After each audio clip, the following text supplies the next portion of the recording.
नमस्कार। तार न्यूज देख रहे हैं आप सब। मैं हूं आपके साथ साहिल केरनी। बात करेंगे मिडिल ईस्ट को लेकर पिछले कुछ घंटों के दौरान क्या कुछ घटनाक्रम वहां देखने को मिला है। अमेरिका और ईरान के बीच बढ़ता तनाव अब वैश्विक ऊर्जा और सुरक्षा के लिए बड़ा खतरा बनता जा रहा है।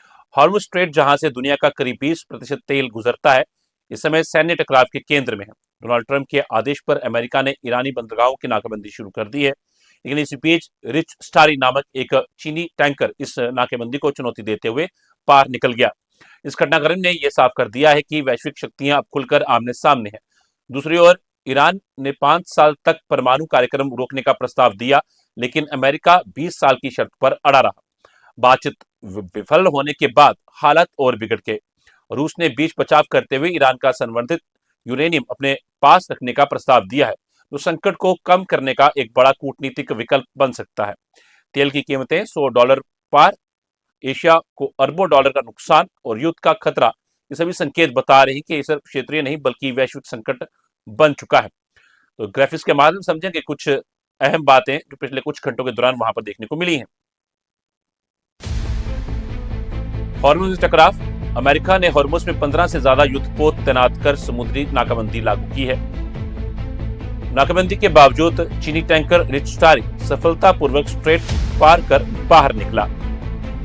जहाज में 2.5 लाख बैरल मेथनॉल था। यूएई के हमरिया पोर्ट से लोड किया गया था। यह पहला जहाज है जिसने नाकेबंदी लागू होने के बाद रास्ता पार किया।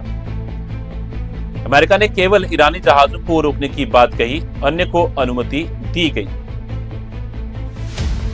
ईरान ने अमेरिका की कार्रवाई को उकसावे वाला कदम और अंतर्राष्ट्रीय कानून का उल्लंघन बताया।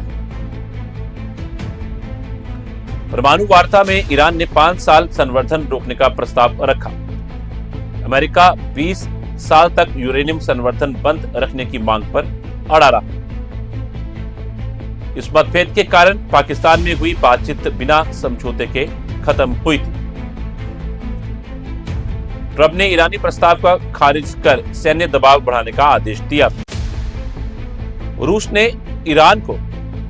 ईरान का संवर्धित यूरेनियम अपने पास रखने का प्रस्ताव दिया था। क्रेमलिन ने इससे संकट कम करने का व्यवहारिक समाधान बताया। अब तक इस प्रस्ताव पर कोई ठोस प्रगति नहीं हो सकी है। ईरान ने कहा, अगर बंदरगाहों पर हमला हुआ तो जवाब सख्त होगा। फारस की खाड़ी और ओमान सागर में सभी पोर्ट असुरक्षित हो सकते हैं आने वाले समय के अंदर।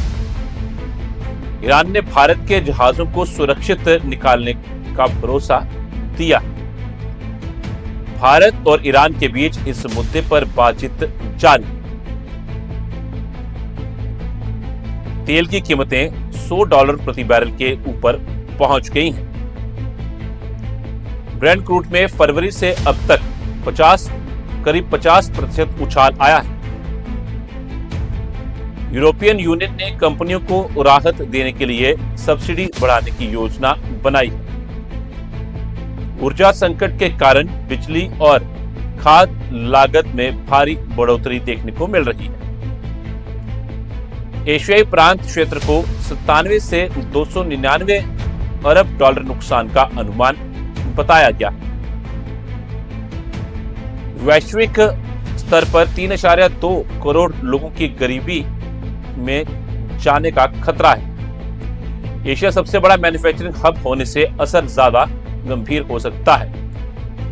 अमेरिका के उपराष्ट्रपति जेडी वेंस ने कहा, अब फैसला ईरान को करना है।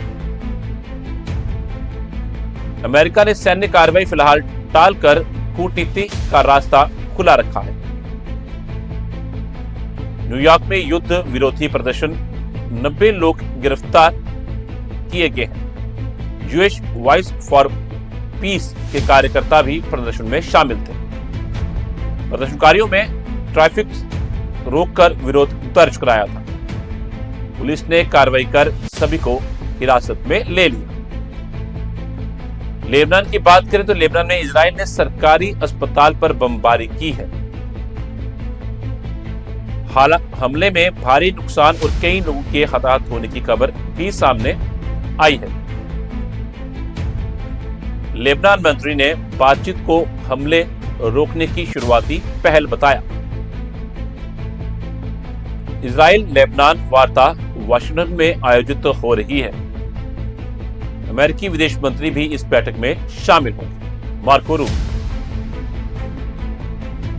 ईरान में अमेरिका और इजराइल के खिलाफ बड़े पैमाने पर प्रदर्शन भी देखने को मिले थे पिछले कुछ घंटों के दौरान। प्रदर्शनकारियों ने ट्रंप की धमकियों को खोखला बताया। ईरान ने रेड बीच मिसाइल पोर्ट्स का जिक्र कर ताकत दिखाई।